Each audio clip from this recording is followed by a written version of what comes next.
right, yeah. We'll be in touch.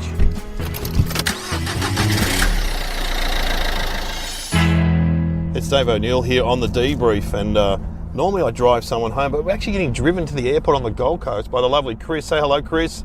Hello. There he is, and I'm with Colin Lane, the comedy legend. Used to be one half of Lano and Woodley, now he's just Colin Lane. Now I'm a third. And we did a gig last night for Total Tools. Total Tools.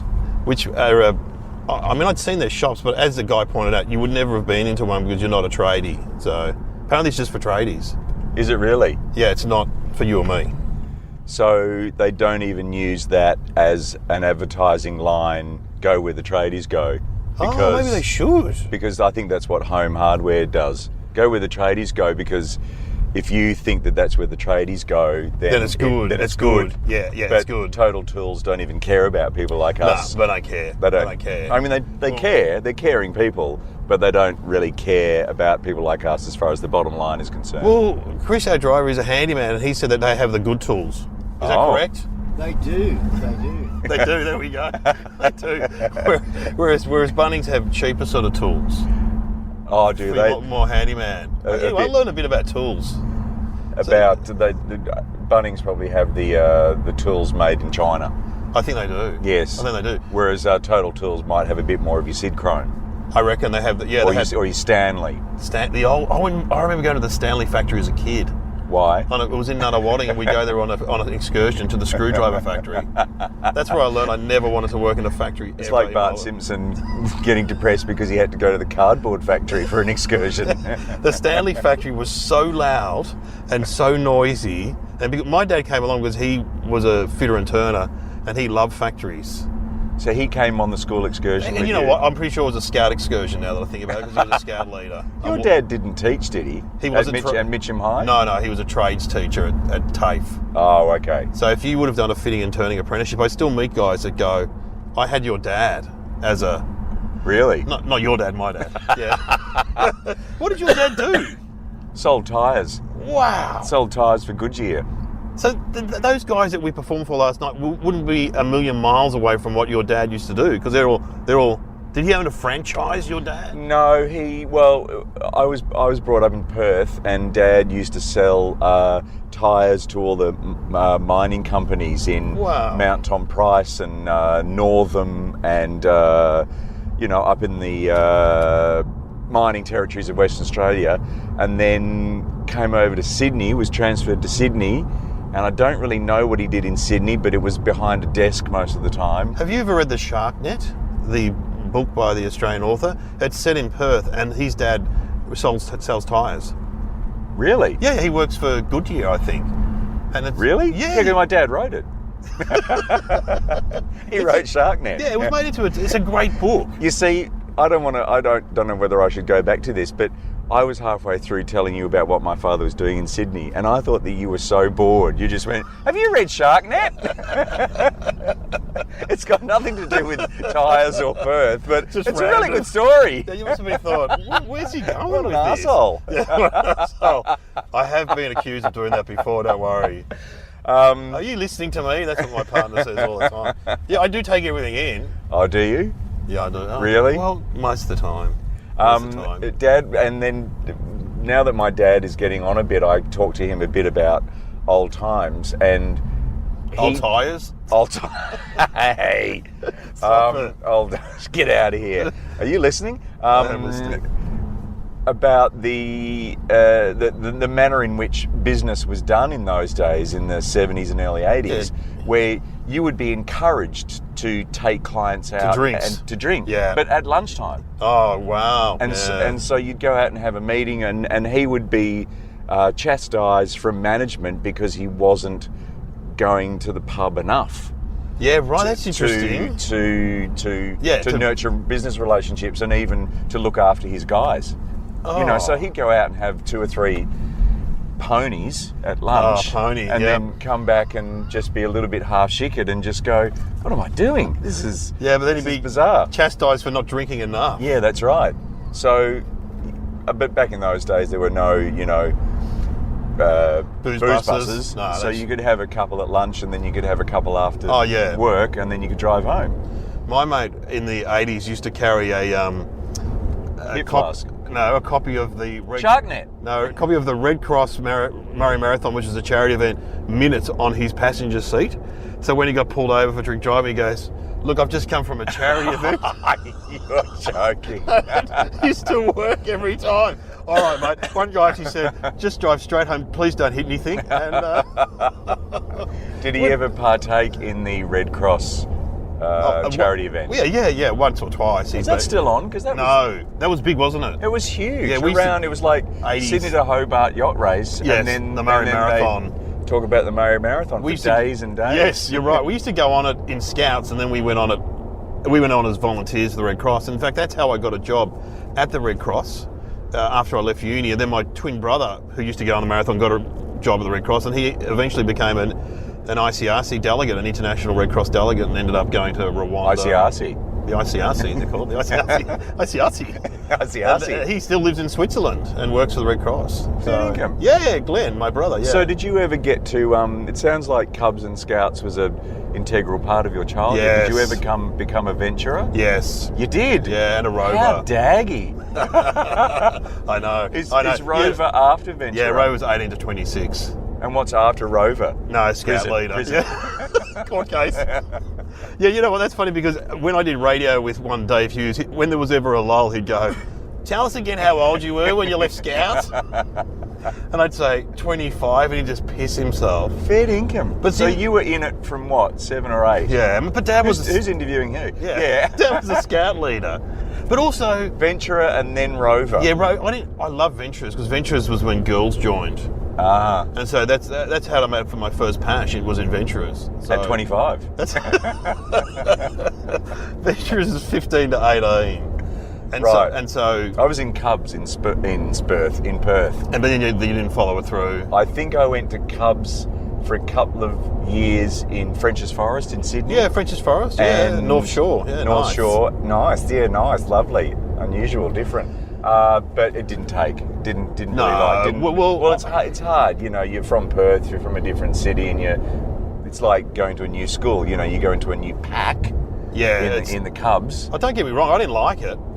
But I was in it for 28 years. My dad made me, and then once you get into it, it's like a cult, you can't leave. And then I joined the gang. It's no Scientology. I joined the gang show, which is the theatre show. Really? Yeah, the theatre show. And that's how you got into performing? Yeah, well, yep, pretty much. And you used to do stand-up at the gang show doing scout jokes. How about that khaki? What about that? Oh, no, we just Dib, dob, dob. We just wore leotards and ran on stage. And you know who Kenny was also in the gang show when I was in it? Shane. Ooh. Shane was a bit younger than me. So down at the Palais? Yeah, we did the Palais. Yeah, with the little spots of tape on the stage so you'd all stand in a line? Yes. In a straight line? You sure you weren't in the gang show? It's glorified calisthenics. Yeah, it is. It is. Again, though, it was good because there was a lot of girls in the gang show and I was like 16, 17. Yeah. Gang. No. I don't want to go there. That's where I met my first serious girlfriend, was in the gang show. Oh, good memories. Was that a yearly event? Yeah. They still do it. You'd do 3 or 4 shows Yep. at Christmas or something? Yeah, God, I'm pretty sure. I know stuff. How do you know so much about the gang show? Well, I've been around. I'm 52, for goodness sake. I'm 52 as well. You can't be. I'm the only person that's 52. You can't be 52 as well. Were you born in 65? I was. Wow. What month? March. Oh, May. You're older than me. Oh. You always seem older than me. Maybe because... Chris the driver's shaking his head going, don't. No. What do you mean saying no for? You both look 42. We both look 42. Oh, get out of town. Yeah, we've never worked hard in our lives being comedians. That's why. Did you ever have last night I had to work from 7:30 till 10. That's hard. And today I'm flying home and I'm doing nothing. Well, I'm sitting in the back of a nice car driving to the airport. It's sunny outside. Oh, it's beautiful on the Gold Coast. Yeah, it's lovely. I went for a walk. Queensland, beautiful one day. Although we're in New South Wales, aren't we? Are we New South Wales, Chris, or Queensland? No, we're in Queensland. Queensland at the moment. We're 10 minutes and we'll be in there you go. New South Wales. I'm trying to remember when I first met you, and I think I've nailed it, because when I first met my partner... When we first pashed at the Venturers. I was your first pash. That was you. You've transgendered. When I first met my partner, Kieran, she was a big Found Objects fan. Oh, yes. And so she used to go... Why wouldn't she be? And when I was just starting comedy when I met her, and she's like, well, me and my friends go to the Prince Pat and watch this group, The Found Objects. And I'm like, I'm more Melody Lords. Remember the Melody Lords? Yep, Which absolutely. was a 70s parody band.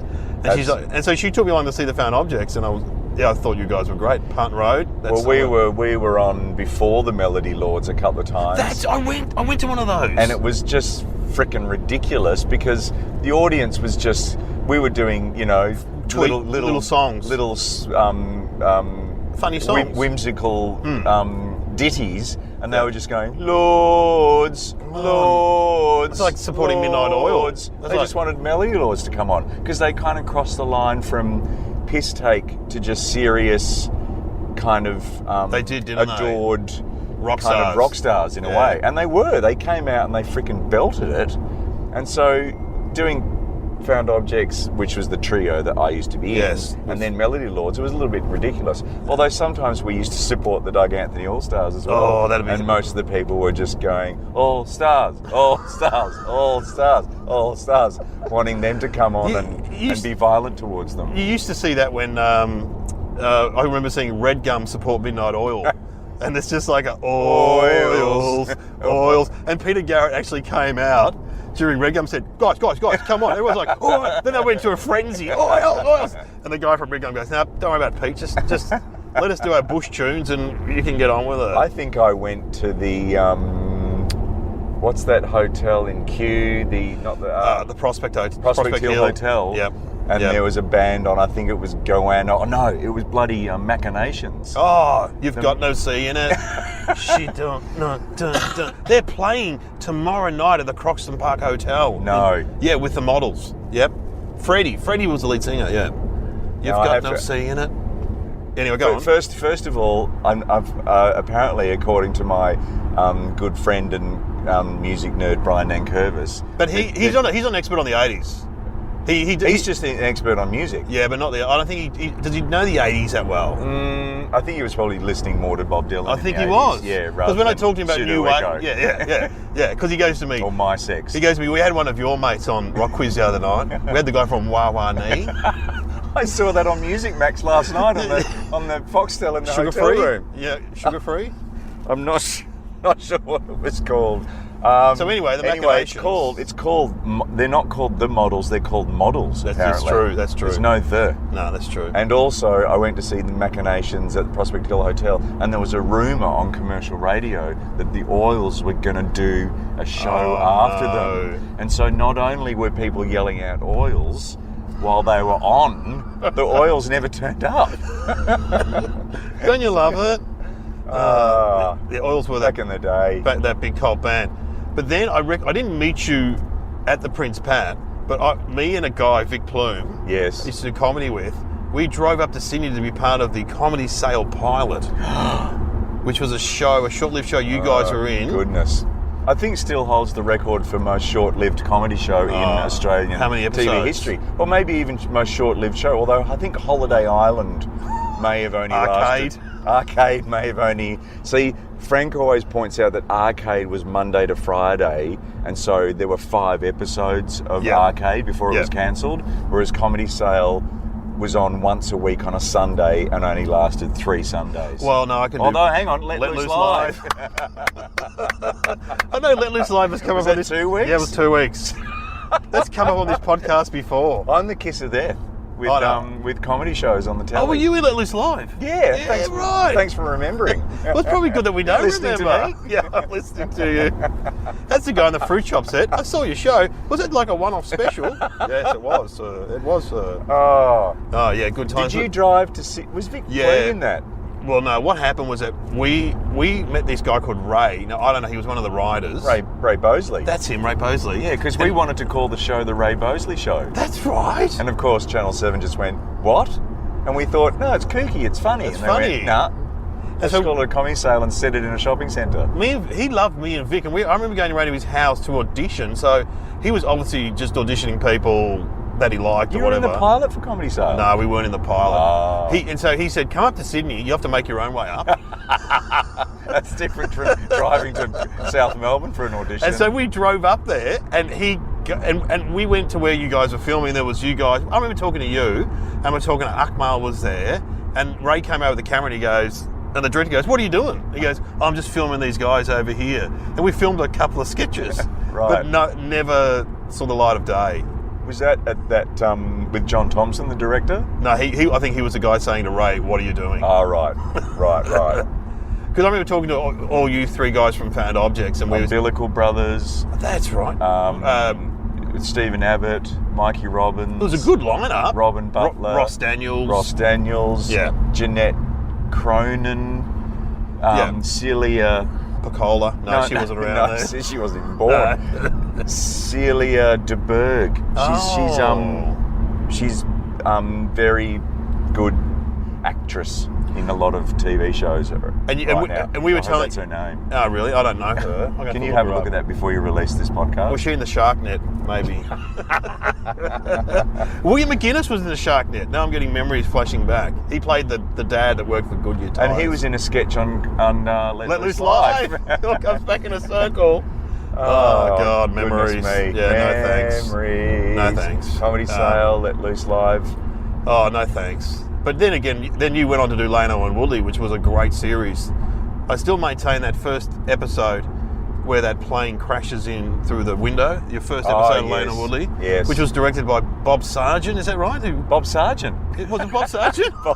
He sold tyres, I can't remember his name. Bob Spears. Bob Spears, who was apparently a legendary director. Apparently, not apparently, he was. He was. He only directed Didn't he do Ab Fab, Absolutely or? Fabulous, Dad's Army, Faulty Towers, The Goodies. Oh, wow. Are You Being Served? I'm Free. Just before he directed our show, he was in Los Angeles directing That Darn Cat for Disney. And then after our show, he went back to LA to direct... No, he went back to London to make the Spice movie. Oh, that's right. Yeah. The Spice Girls. Yeah. And did he get involved a lot with the scripts, or what did he do? I remember asking you guys years ago, and he basically just sort of... Did he do a lot?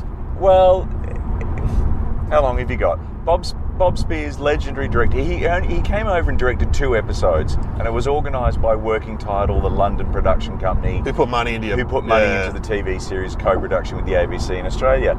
And so they knew him. They thought that it would be fantastic. He knows what he's doing. He's a legend. He's very meticulous.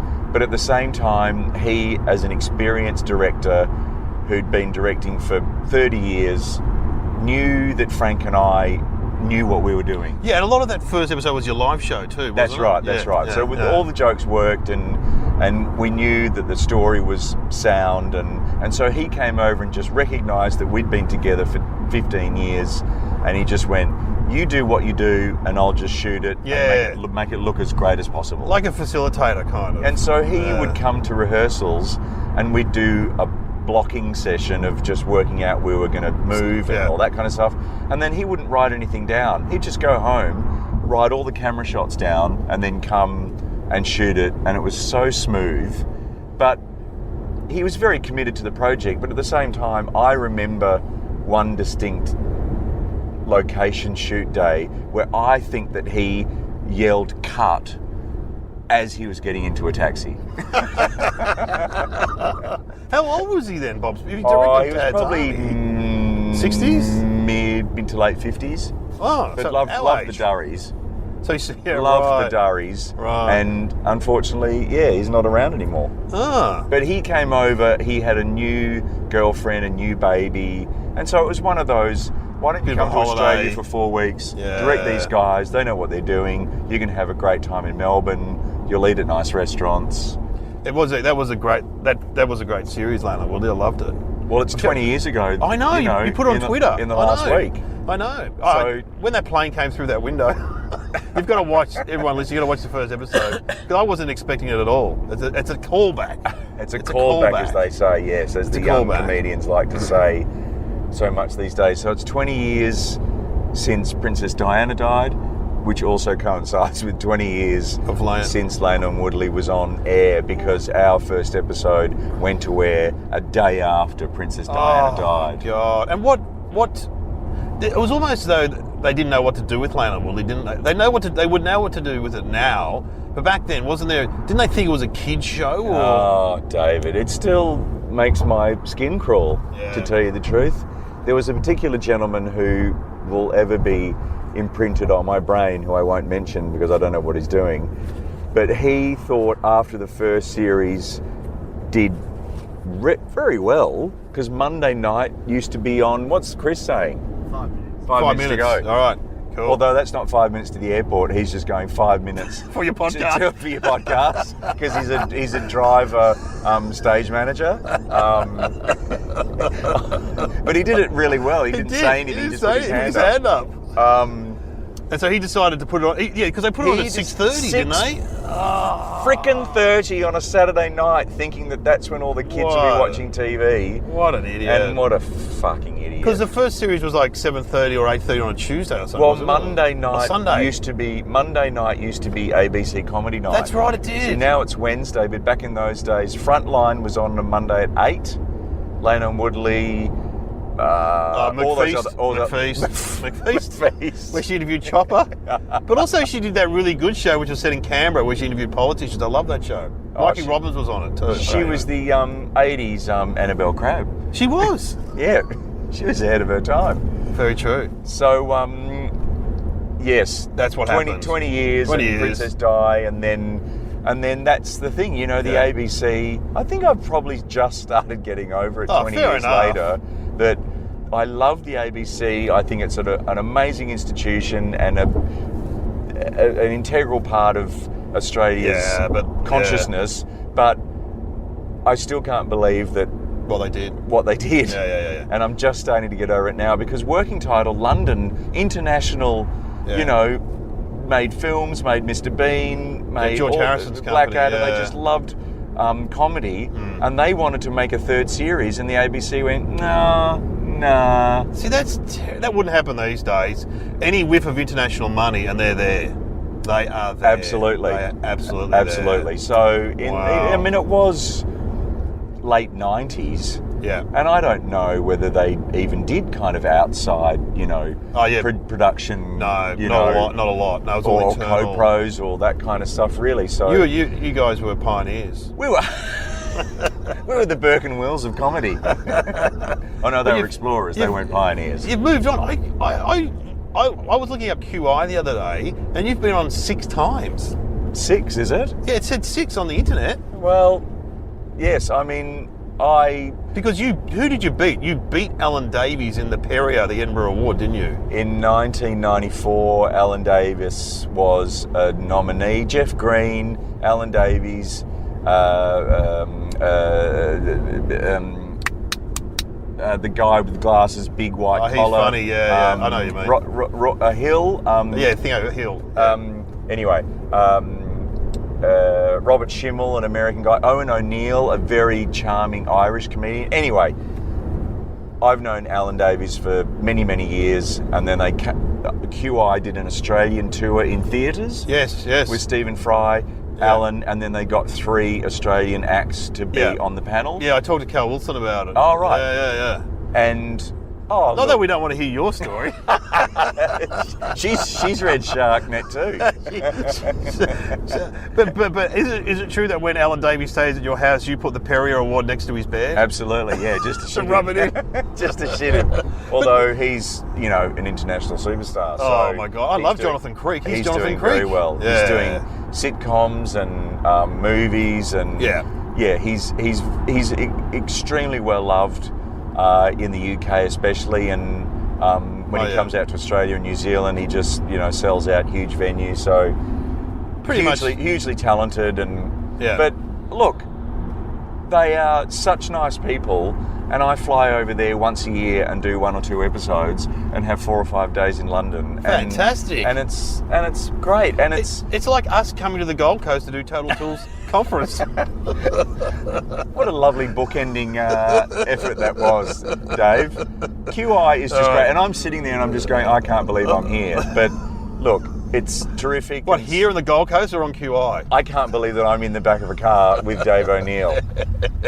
Rovers, Venturers, Scouts, Cubs, comedy superstar. He's done it all. I'm about as big as Stephen Fry. All Red right, Cross. But you've got a better fashion sense. We'll be back. Hey, this episode of The Debrief is brought to you by Sheba. It's a great rideshare app where all the drivers are women. That's right, every single driver is a woman. So set up your account by downloading the Apple or Android app, and multiple users can use the one account. Enjoy the one account. And also, this is a great idea for dads like myself. You can set up an account for your daughters. Corporate accounts are available too. Sheba also takes booking. It's female-only driving service. And Homey, they're a Melbourne-based social enterprise creating pathways out of homelessness. Do you know at the moment there's about 100,000 Australians live without a permanent address, and of those, 20,000 people sleep on the streets or in a makeshift shelter. Why not change this? Come on. Go to www.homey.com.au. Okay, back to the program. We're back on the debrief, and Colin, I've got some questions to ask before we get to the airport quickly. Oh. These are the debrief questions. What went well and why? Last night? Yeah, with the gig. I think it's probably the first time I've dropped the F-bomb at a corporate gig. Yeah, but they didn't care, did they? It went quite well. I said the F-bomb a lot. You did. Yeah. You did. I think you said it 38 times. Not that I was counting. Do you think I went overboard? No, I was very tired. No. Look. Chris has given the What's he doing? Too many. Yeah, too many. Or just not that interesting, that conversation. What didn't go well and why? When I hear that there's 250 people there and 238 of them are going to be men, yes, that sends shivers down the spine of a comedian doing a corporate gig. Yeah. But they were fantastic. They were good. They were lovely. They were up for it. And all the people that ran the company, not sucking up their bums, but all the people that ran the company were very nice guys. Yeah. And I think that's probably why they're doing so well. Total tools, get amongst them. Chris picked them up and he said you can tell how they behave in the car if they're good guys. Is that right, Chris? Yeah, they were beautiful people. Just their general nature. Yeah. Beautiful people. He had a bank last week and they weren't. Oh, we don't name the bank. Oh, we can't. Oh, we can't name the bank. Oh, really? So I see. What didn't go well and why? Always the first 5 minutes is a little bit nerve-wracking. Yeah, I reckon. Because they're sitting there going, hang on, who's this guy? Yeah. I think I've seen him. Is he on Ready Steady Cook or is he the guy from the Wiggles? You know, it's all, everybody's kind of going, what's going on here? So that was a little bit nerve-wracking. And how can we do better next time? You can't. Here we're at the airport. Just have a little chat to yourself before you go on and just go, relax, man. You've done this 1,000 times. But in some ways, Limo, my good friend, yes. When he comes back from a corporate, his wife says, how did it go? And he goes, it was fine. Yeah. Well, Hughes, I reckon this was a little bit better than fine. I reckon it was. And you know what? Hughes always goes, mate, lower your expectations in a corporate. Yeah. All right, we've got to go. We're at the airport. We can play a song now. Why don't we play some Machinations? Let's play some Machinations. Absolutely. You've got no say. I say, you say. Oh no, that's Pseudo Echo. Man. Don't get the new wave bands. The Machinations were a lot cooler than Pseudo Echo. Anyway, was it the Machinations or just Machinations? I don't know about that. I think it's the Machinations. Anyway, you've got no say in it.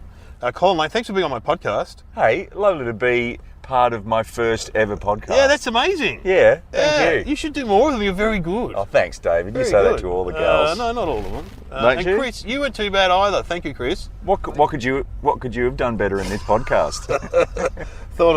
Talk less about myself, maybe. Sharknet. Talk about Sharknet more. All right. All right. Thanks, Dave. See ya. We're Bye. at Virgin at Gold Coast. Oh, no. Living the high life. Oh, yeah. Do they fly you first class to QI or business class? No. No, well, that's all right. I'd get on economy to go on QI. Absolutely. Why I'm wouldn't quite you? happy to be on UK TV. Yeah, that'd be great. And I stay at Alan's house. Fantastic. In Hampstead. In the windmill Don't or no? We have to solve crimes while I'm there. Come on, Colin, gotta cry. He's very good at it on that show, Jonathan Creek. Oh, Yeah, here we he are, is. the Goldie. All right. All right, goodbye. Thanks, mate.